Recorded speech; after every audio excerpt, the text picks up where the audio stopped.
ചിലരുടെയൊക്കെ വാക്ക് കേൾക്കുമ്പോൾ തന്നെ നീ ഹൃദയം അങ്ങ് തകരും.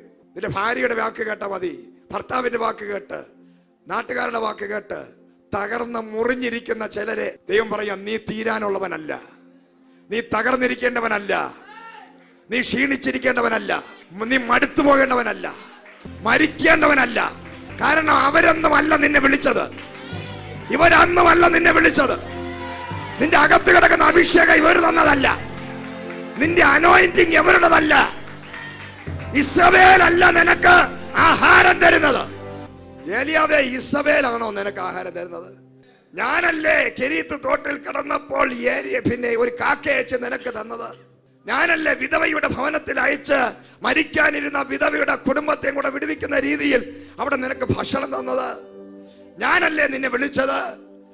ഞാനല്ലേ തീ ഇറക്കിയത്? ഞാനല്ലേ നിന്റെ കൂടെ നടന്നത്? നീ പറഞ്ഞപ്പോൾ മഴ പെയ്തില്ലേ? മാനുഷികമായ വ്യക്തികളുടെ വഴികൾ അടഞ്ഞവരെ, പലരും നിന്നെ പറഞ്ഞു പറ്റിച്ച് വഞ്ചിച്ച് ചതിച്ച് നിന്നെ ഒറ്റപ്പെടുത്തി ഒതുക്കി നിന്നെ തീർത്ത് കളയുമെന്ന് പറഞ്ഞ്, നിന്നെ മുടിപ്പിച്ച് കളയുമെന്ന് പറഞ്ഞ്, നിന്റെ ശുശ്രൂഷ അവസാനിപ്പിക്കുമെന്ന് പറഞ്ഞ്, നിന്റെ ആലയത്തെ അടയ്ക്കുമെന്ന് പറഞ്ഞെങ്കിൽ, നിന്റെ മിനിഷിയെ അടയ്ക്കുമെന്ന് പറഞ്ഞെങ്കിൽ, ആത്മാവ് ദൂത് പറയുകയാണ്, ഇതാ സ്വർഗം തുറക്കുന്നു, ഇത് അവസാനിക്കുന്നതല്ല. ഏലിയാവേ, നിന്നെ വിളിച്ചത് ഞാനാണ്.